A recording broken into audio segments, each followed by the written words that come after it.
부활하신 예수님의 은혜와 능력이 여러분 속에 함께하기를 바랍니다. 묶인 것들이 다 풀어지고요, 모든 눌린 것들이 자유함을 누리고 모든 고통이 주님 안에서 해결되고 취함받는 역사가 있기를 바랍니다. 부활절이 되면 항상 반복적으로 일어나는 현상이 있습니다. 예수님 부활하셨다는 증거를 찾으려고 노력을 해요. 과학적인 증거를 찾고요, 역사적인 증거를 찾아서 예수님의 부활하셨다는 걸 증명해내려고 해요. 좋은 시도이기도 하고 고마운 노력들이기도 합니다. 우리는 이런 분들의 수고로 예수님이 부활하셨다는 걸 역사적으로 알게 돼요. 참 고마운 분들이에요. 그런데 예수님의 부활은 증거를 찾고 증명하고 과학적으로 증명해야 되는 그런 일이 아닙니다. 만약 예수님의 부활이 증거와 증명으로 되어지는 일이라면, 그렇게 해서 믿어지는 일이라면 성경의 수많은 부활의 증거들, 수많은 부활의 증명을 하려고 노력을 했을 거예요. 그런데 사복음서 어디에 봐도 예수님의 부활을 증명하려고 하는 곳이 없습니다. 성경에 빈무덤이 있고 세마포가 있고요, 이 천사들의 이야기가 있고 여자들의 증언이 있고 이런 많은 증거들이 있지 않냐라고 이야기할 수도 있어요. 그런데 성경 기자들은 부활을 증명하기 위해서 그것들을 기록한 게 아닙니다. 그냥 부활의 새벽에, 부활의 아침에 일어난 일을 그냥 그대로 기술하고 있을 뿐이에요. 여러분, 마가복음의 이야기를 좀 들어보면요, 마가복음 16장 11절에 보면, 이거 좀 띄워주시겠습니까? 우리 같이 한번 읽어볼까요? 시작. 그들은 예수께서 살아나셨다는 것과 마리아에게 보이셨다는 것을 듣고도 믿지 아니하니라. 마가는 또 이야기합니다. 16장 12절에서 13절까지 보면요, 같이 읽겠습니다. 시작. 그 후에 그들 중 두 사람이 걸어서 시골로 갈 때에 예수께서 다른 모양으로 그들에게 나타나시니 두 사람이 가서 남은 제자들에게 알렸으나 역시 믿지 아니하니라. 마가는 이 마가복음을 기록하면서요, 부활의 증거를 아무리 이야기를 해도 사람들은 믿지 않았다, 이렇게 결론을 내립니다. 여러분, 대표적으로 베드로를 보면요, 베드로는 예수님의 빈 무덤에 직접 가봤습니다. 비어있는 걸 봤고요, 여자들의 이야기도 들었고요, 부활하신 예수님을 직접 보기도 했어요. 그런데 예수님의 제자로 살지 않았습니다. 봤는데도 불구하고 제자로 살지 않고요, 예루살렘을 떠나서 갈릴리로 돌아가 버립니다. 그리고 나는 제자의 삶을 더 이상 살지 않겠다 그러고 고기 잡으러 가겠다고 제자들을 데리고 가버립니다. 제자의 삶을 포기해 버립니다. 이 말은 무슨 말이냐면, 부활의 증거들이 베드로여 하여금 믿지 못하게 했다, 믿게 하지 못했다라는 거예요. 부활의 증거들을 통해서는 베드로가 믿지 못했다라는 거예요. 빈무덤, 세마포, 천사들의 이야기, 여자들의 이야기, 예수님이 육신의 몸으로 나타난 건 모두 다 부활의 외적인 증거들입니다. 그런데 성경은 부활의 외적인 증거로는 믿음에 이르게 할 수 없다라는 걸 계속해서 보여줍니다. 오늘날 아무리 과학적인, 역사적인 증거를, 기가 막힌 증거를 찾아내서 증거를 제시해도 그것이 사람들로 하여금 믿음에 이르게 할 수는 없습니다. 왜냐하면 믿음은 들음에서 나며 들으면 하나님의 말씀으로 말미암기 때문입니다. 우리의 믿음의 근거는 보이는 것이 아니라 하나님의 말씀입니다. 여러분, 아멘 하십니까? 아멘.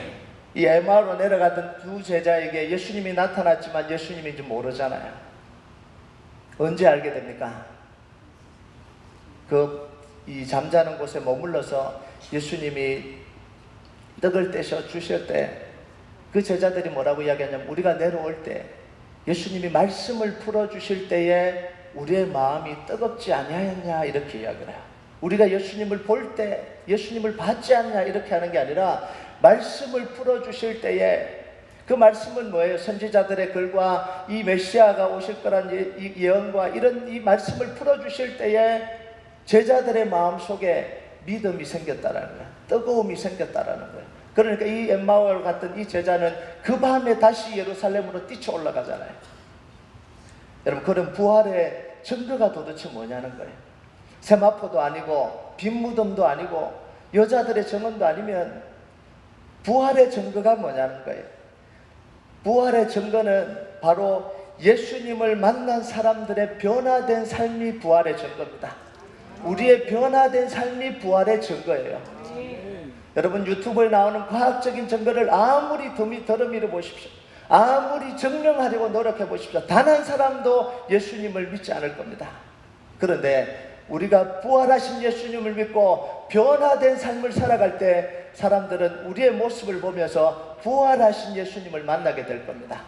우리 모두가 한 사람 한 사람이 작은 예수님이 되어서 살아갈 때에 우리의 이웃들은요, 우리의 많은 이 달라스에 있는 사람들은 우리를 통해서 예수님을 보게 될 겁니다.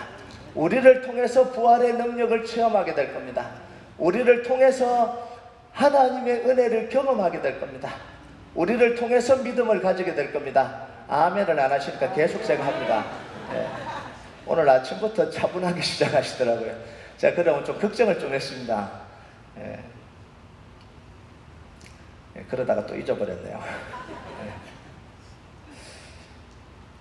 여러분, 베드로를 보면요, 모든 부활의 증거를 다 보여주셨는데도 안 믿었어요.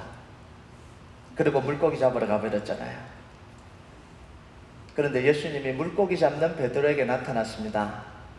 그런데 이때도 예수님은 부활한 것 좀 봐라, 못자국 봐라, 이렇게 이야기하지 않잖아요. 부활한 증거를 제시하지 않습니다.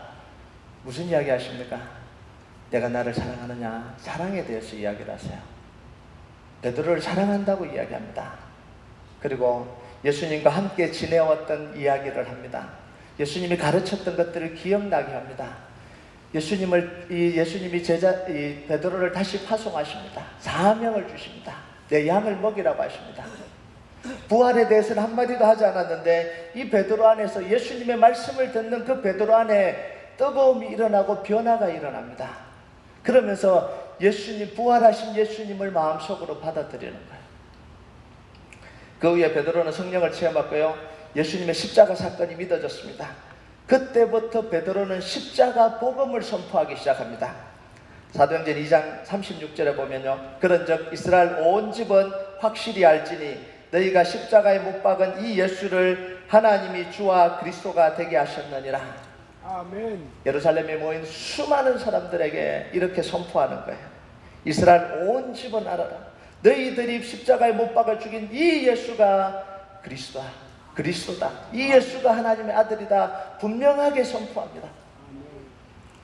여러분, 사도행전에 보면 베드로는 한 번도 예수님이 부활하셨다라는 증거를 제시한 적이 없어요. 예수님의 이름을 선포했습니다. 예수님의 이름으로 병을 고쳤습니다. 예수님의 이름의 능력을 말했을 뿐입니다. 부활의 증거를 제시한 적이 없습니다. 그런데 베드로의 이 설교로 3,000명이 돌아오는 역사가 일어나잖아요. 베드로의 말에 능력이 나타나기 시작했습니다. 부활을 증명하지 않았는데 예수의 이름과 십자가를 이야기를 했는데 베드로의 말에 능력이 나타나기 시작해요. 그 메시지를 들은 사람들이 하나님을 두려워하기 시작합니다. 성도들이 제자들의 말을 듣고 삶을 바꾸기 시작합니다. 여러분, 그런 와중에 일어난 사건이 뭐냐면 성전 미문에 앉은 안전뱅이를 일으킨 거예요. 은과 금은 내게 없거니와 내게 있는 것으로 내게 주노니 나사렛 예수의 이름으로 일어나라. 정말 놀라운 사건이었습니다. 이 안전뱅이가 가만히 있으면 되는데 온 예루살렘을 쫓아다니면서 다 베드로와 요한의 소문을 낸 거예요. 예루살렘이 이 사건으로 발칵 뒤집어졌어요. 사람들이 다 베드로에게 몰려들었습니다. 그때 또 베드로는 예수님을 전합니다. 십자가 복음을 전합니다. 그러면서 5,000명이 또 변화되는 역사가 일어나요. 보다 못한 종교 지도자들이 베드로와 요한을 잡아들였습니다. 그리고 묻습니다. 너희가 무슨 권세와 누구의 이름으로 이 일을 행하느냐? 사내들인 공회에 소속된 사람들이 다 모였죠. 사내들인 공회 앞에 놓고 신문을 한 겁니다. 누구 이름과 누구 권세로. 이게 제일 무서운 말이잖아요. 도대체 누구 권세로 누구 허락을 받고 이야기를 하냐, 이렇게 이야기를 해요. 그때 한 이야기가 9절과 10절입니다. 우리 9절과 10절을 한번 읽어볼까요? 9절과 10절 같이 읽겠습니다. 시작. 만일 병자에게 행한 착한 일에 대하여 이 사람이 어떻게 구원을 받았냐고 오늘 우리에게 질문한다면 너희와 모든 이스라엘 백성들은 알라. 너희가 십자가에 못 박고 하나님이 죽은 자 가운데서 살리신 나사렛 예수 그리스도의 이름으로 이 사람이 강건하게 되어 너희 앞에 섰느니라. 너희가 십자가에 못 박고 하나님이 죽은 자 가운데서 살리신 나사렛 예수 그리스도의 이름으로, 이렇게 이야기합니다. 이제야 비로소 예수님의 부활의 이야기가 나옵니다. 예수님의 부활은 베드로의 삶으로 증명이 돼요. 예수님의 이름의 능력으로 증명됩니다. 십자가의 능력으로 증명됩니다. 아멘. 여러분, 부활은 우리 능력으로 증명되지 않아요. 우리가 증명하려고 노력해서 증명되지 않습니다. 예수님의 부활은 예수님 스스로 증명하십니다. 우리 안에 살아계신 이 예수님의 모습으로 예수님이 스스로 증명을 하시는 거지, 우리가 증명해내는 게 아니라는 거예요. 우리가 증거를 찾아서 증거를 들이미는 게 아니라는 거예요. 살아계신 예수님이 우리 안에 살아갈 때 우리 자체가 부활의 증거가 되는 거예요. 아멘 하십니까? 아멘. 여러분, 우리가요, 부활의 증거를 빈 무덤에서 찾으면 안 됩니다.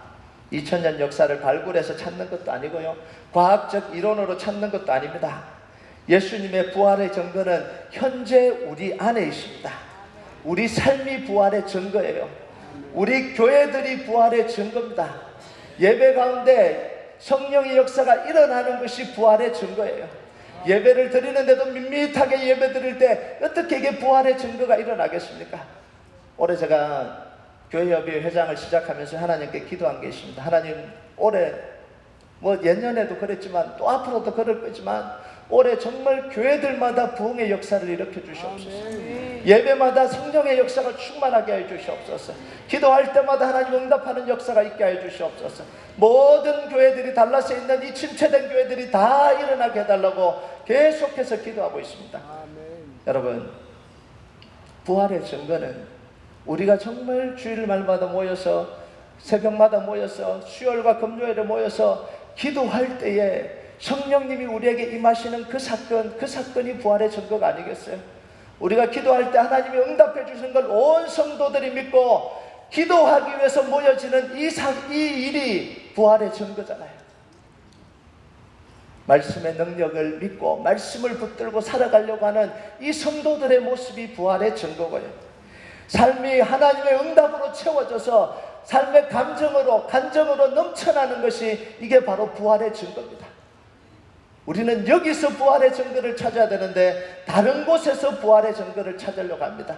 내 안에서 살아계신 예수님 때문에 부활의 증거를 찾아야 되는데, 누군가 만들어준, 누군가 찾아준, 누군가 증명해준 그 증거로 우리의 부활의 증거를 삼으려고 하는 게, 이게 기독교가 죽어가는 이유가 되는 거예요.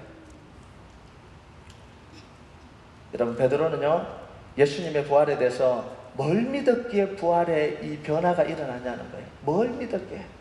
12절에 보면 베드로는 담대하게 이렇게 이야기합니다. 너희가 누구 이름으로 무슨 권세로 이런 이야기를 하냐? 그랬을 때 베드로가 다른 이로서는 구원을 받을 수 없나니 천하 사람 중에 구원받을 만한 다른 이름을 우리에게 주신 일이 없음이라 하였더라. 여러분, 세상 사람들은 우리에게 이렇게 이야기할 겁니다. 당신이 무슨 권세로, 무슨 이름으로 그런 이야기를 하냐? 우리가 그때 선포해야 되는 이름이 바로 이 예수의 이름입니다. 뭐 때문에 그렇게 당당하게 살아가냐? 그때 우리가 선포해야 될 이름이 바로 예수 그리스도 이름이에요. 다른 이름을 우리에게 주신 일이 없다라는 거예요.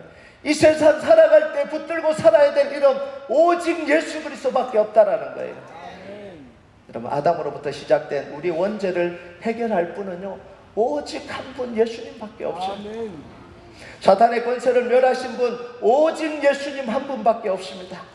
우리 인생의, 우리 가정의 문제를 해결하실 분, 오직 예수님 한 분밖에 없습니다.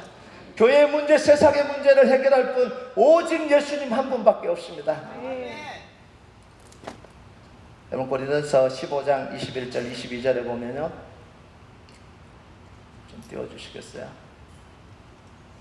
안 띄워주시나? 네, 제가 읽겠습니다. 사망이 한 사람으로 말미암았으니 죽은 자의 부활도 한 사람으로 말미암는도다. 아담 안에서 모든 사람이 죽은 것 같이 그리스도 안에서 모든 사람이 삶을 얻으리라. 아멘. 사단은 아담을 속여서 도둑처럼 우리의 모든 축복을 빼앗아갔어요. 사단은 하나님의 축복만 도둑질한 게 아닙니다. 사람으로 하여금 영적 죽음에 이르게 했습니다. 죽이는 것도 모자라서 죽이는 것도 끝나는 게 아니라 지옥의 형벌 속에 영원히 멸망당하도록 했습니다. 이게 죄의 결과예요. 그런데 예수님은 이렇게 이야기하십니다. 요한복음 10장 10절에 도둑이 오는 것은 도둑질하고 죽이고 멸망시키는 것뿐이요 내가 온 것은 양으로 생명을 얻게 하고 더 풍성히 얻게 하려는 것이라. 예수님이 십자가에서 죽으시고 부활하시면서 우리에게 사단이 다 도둑질해간 이 모든 것들을 다 회복시켜 주십니다. 생명을 얻고 더 풍성하게 얻는 축복의 삶으로 우리를 인도해 가십니다. 여러분, 예수님의 없는 인생 다 빼앗긴 인생이에요. 예수님 없는 인생 다 도둑질한 인생입니다. 예수님의 없는 인생 다 망한 인생이에요. 못 보고 있는 거예요. 다 가진 것 같은데 예수님 없으면요 다 빼앗긴 거예요. 예수님 없으면 다 도둑질 당한 거예요. 예수님 없으면 다 망한 거예요. 살아있어도 죽은 인생이에요. 그래서 우리가 복음 전해야 되는 거예요. 그래서 우리가 예수님의 살아계심을 전해야 되는 거예요. 아멘. 여러분, 예수님의 부활은요 우리 삶의 현재 삶의 소망을 줄 뿐만 아니라 미래와 영원에도 소망을 줍니다. 아멘. 예수님의 부활은 우리도 부활할 걸 알려줍니다. 예수님의 부활의 첫 열매가 되셨다는 것, 우리는 그 다음 열매가 될 거라는 걸 알려주시는 겁니다. 예수님이 이렇게 말씀하십니다. 나는 부활이요 생명이니 나를 믿는 자는 죽어도 살겠고 살아서 나를 믿는 자는 영원히 죽지 아니하리라. 아멘. 여러분, 이 땅의 삶이 전부가 아닙니다. 이 땅의 고통도 전부가 아닙니다. 이 땅의 죽음도 전부가 아닙니다. 부활하신 우리 주님이 마지막 날 하나님이 우리를 영원히 눈물 닦아주실 그때가 오는 거예요. 우리를 다시 부활케 하시고 일으키시고 영원히 천국에서 살 날을 소망하게 하시는 거예요. 여러분, 그 소망으로 우리가 오늘 슬픔을 견디고 아픔을 견디고 고통을 참고 그렇게 살아가는 거예요. 어저께 제가 샌안토니오에 병원 신방을 다녀왔는데요, 사경을 헤매는 분이 있어서 비행기가 연착돼서 못 올 뻔했습니다. 새벽에 도착해서 잠깐 자고 나왔는데요, 너무너무 감사하고 우리 목사님들이 못 올까봐 막 기도해요. 사경을 헤매다가 깨어났어요. 의식을 찾았는데 그분, 깨어난 분과 그 아내 되시는 분이 믿음의 고백을 하는 거예요. 목사님, 죽음과 싸우다 왔습니다. 죽음과 싸우다 왔습니다. 죽음의 고통과 죽음의 문턱을 가보니까 믿음이 뭔지 알겠습니다. 이렇게 이야기를 하더라고요. 지금까지 믿음을 많이 이야기를 했는데 차원이 달랐습니다. 지금까지 이야기했던 그 믿음과 성경 공부했던 그 믿음은 효과가 없더라고요. 처음에 아무리 말씀을 외우고 그렇게 해도 불안해서 두려워서 견딜 수가 없었습니다. 근데 하나님께 다 놓고 다 맡기고 그렇고 나니까 하나님이 평안을 주시더라고요. 그러면서 새로운 믿음을 경험했습니다. 이렇게 이야기를 해요. 우리가 이 땅의 삶이 전부라면 믿음을 경험할 수가 없어요. 이 땅이 전부라면 정말 우리 안에 믿음은 없는 거예요. 인생이 잘 되면 믿는 거고 안 되면 안 믿는 거예요. 그런데 우리 안에 부활의 소망이 있기 때문에, 영원히 살 소망이 있기 때문에, 우리 주님이 계시기 때문에 그 모든 것을 다 놓고 주님이 하실 거라는 걸 믿는 그 순간 우리의 믿음이 발동이 되는 거예요. 진짜 믿음이 발동이 되는 거예요. 그래서 제가 이번에 가서 또 은혜를 받고 왔습니다. 죽음의 문턱까지 가니까 진짜 믿음을 발견하는구나. 어쩌면 우리가요, 이 땅에 살아가면서 참 믿음 없이 사는 경우도 참 많아요. 그냥 인생 잘 되면 주님 감사합니다. 인생 안 되면 주님 떠납니다. 정말 우리가 이 영생이 없다면요, 부활이 없다면 정말 짐승처럼 살다가 짐승처럼 죽을 것 같아요. 그런데 우리에게 부활의 소망이 있기 때문에, 영적 삶이 있기 때문에, 우리를 기다리시는 우리 주님이 계시기 때문에 현재의 고통과 아픔과 슬픔과 어려움을 이겨가는 거예요. 아멘. 주님 만날 날을 기다리면서요. 아멘. 올해 하나님이 저에게 주시는 마음이 그거예요. 하나님을 뜨겁게 사랑하라는 거예요. 아멘. 다른 거 신경 쓰지 말고 하나님을 뜨겁게 사랑하라. 교회 속에서도 뜨겁게 예배하고 주님만 바라보고. 우리 성도들과 나눴는데요, 어느 순간 보니까 제가 예배에 집중을 안 하고 새로 오는 사람들에게 막 관심이 가 있더라고요.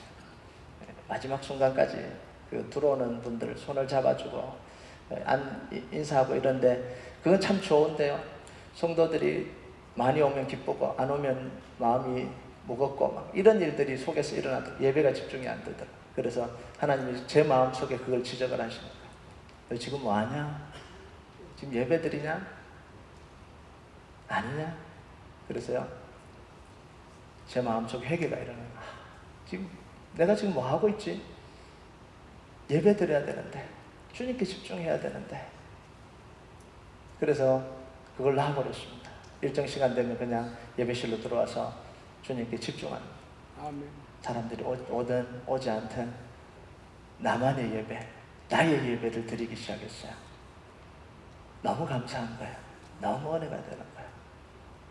사람들에 의해서 영향받지 않는 예배, 오직 내가 주님께 고백하고 드리는 그 예배, 그 예배가 되어지니까 너무 감사한 거예요. 말씀이 은혜가 되고, 제가 은혜가 되면 안 되는데 우리 성도들이 은혜가 돼야 되는데, 그리고 말씀 전할 때도 주님께 집중하게 되고요. 한 사람 한 사람에 의해서 영향받지 아니하고 그냥 담백하게 주님의 복음만 선포하고. 여러분, 올해 정말 여러분이 주님께 집중하는 해가 되길 주님 여러분을 축복합니다. 예배 드릴 때도 사람 신경 쓰지 말고요, 오직 온전히 주님만 사랑하고요, 주님께 기도하고 예배 드릴 때에 여러분의 인생 속에서는 하나님의 역사가 일어나고요, 여러분의 교회들 속에서는 정말 성령의 역사가 일어나길 축복합니다. 여러분, 부활은요, 우리 삶으로 드러나요. 우리 삶으로 증거가 됩니다. 우리가 부활의 증인이에요. 여러분, 살아가면서요, 내가 그리스도인이라 교회 다닌다는 이야기를 먼저 하지 마세요.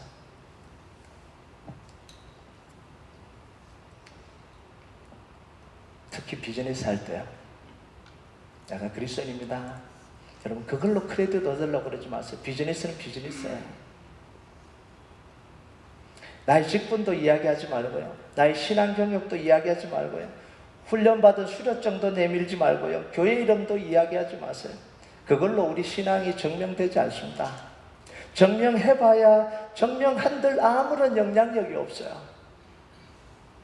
제가 제일 가슴이 아픈 게 뭐냐면, 우리 성도들에게도 수없이 듣는 이야기가 뭐냐면, 비즈니스 하는데 만났는데 제가 어느 교회 다닙니다, 어느 교회 집사입니다, 어느 교회 장로입니다, 어느 교회 권사입니다. 그런데 사기친다는 거예요. 제 가슴이 아픈 거예요. 목사님, 교회 다닌다고 해서 믿었는데, 교회 다닌다고 해서 믿었는데 사기당했어요. 저희 달라스에 살아가면서 제일 가슴 아픈 게 그거예요. 여러분, 비즈니스로 만났으면 내가 교회 다닌다는 말을 먼저 하지 마세요. 직분을 먼저 이야기하지 말고요, 나는 이런 사람이다 먼저 이야기하지 말고요, 그냥 성실하게 정직하게 살아가는 게 먼저입니다. 그게 부활을 증언하는 그리스도인들의 삶이에요. 여러분, 그냥 십자가의 능력으로 삶을 살아가십시오. 부활의 신앙으로 그냥 살아갔어요. 말씀 믿고 기도하면서 살아가십시오. 그때 우리 삶에 부활의 능력이 나타날 겁니다. 그때 사람들이 물을 겁니다. 베드로에게 물은 것처럼, 무슨 누구의 이름과 누구의 권세로 그렇게 살아가냐? 그러면 그렇게 우리가 대답할 거예요. 이 병자에게 행한 착한 일에 대해서 묻는다면, 우리 삶에 대해서 묻는다면, 내가 왜 그렇게 살아가야 되는지 묻는다면, 내가 왜 그렇게 사는지 묻는다면 내 속에 살아계신 예수님 때문이다. 내 죄를 지고 대신 지고 나의 모든 고통과 아픔을 다 지고 가시고 나를 살아가신 예수님이 내 안에 살아계시기 때문이다라고 당당하게 선포하는 게 바로 부활을 살아가는 사람들의 신앙이에요. 여러분, 이 부활의 아침에요, 부활하신 예수님의 은혜가 여러분 속에 있기를 바라고요. 그 살아계신, 여러분 속에 살아계시잖아요. 예수님이 살아계시잖아요. 그 살아계신 예수님에 인하여서 여러분의 인생이 행복해지기를 바랍니다. 여러분의 모든 삶의 이유가요, 예수님이 되시기를 바랍니다. 내가 당당하게 사는 것도 예수님, 내가 두려워하지 않는 것도 예수님 때문이고, 내가 손해보는 것도 예수님 때문이고요, 내가 믿음으로 사는 것도 예수님 때문이고요, 내가 정직하게 사는 것도 예수님 때문이고요, 내가 복음 전하며 사는 것도 예수님 때문이고요. 그때 부활하신 예수님의 능력이 여러분을 가득 채울 겁니다. 그러면 우리 한 사람 한 사람이 부활의 증거가 되어 이 달라스를 변화시킬 겁니다. 여러분, 올 한 해는요, 여러분의 삶을 통해서 질문하는 분이 단 한 분이라도 생겼으면 좋겠습니다. 당신은 왜 그렇게 삽니까? 당신은 왜 그렇게 믿음으로 삽니까? 왜 손해보려고 합니까? 왜 그렇게 멍청하게 살려고 합니까? 왜 그렇게 약지 못하게 삽니까? 왜 그렇게 은혜로만 살아가려고 합니까? 그게 여러분에게 최고의 축복이 되고요, 그 이야기를 듣는 올 한 해가 되길 주님의 이름으로 축복합니다. 우리 같이 기도하도록 하겠습니다. 하나님, 부활하신 예수님이 우리 안에 계십니다. 증거가 다른 곳에 있는 것이 아니라 내 안에 있습니다. 하나님, 올해 정말 이 부활하신 예수님과 함께 믿음의 삶을 살아가게 하여 주시옵소서.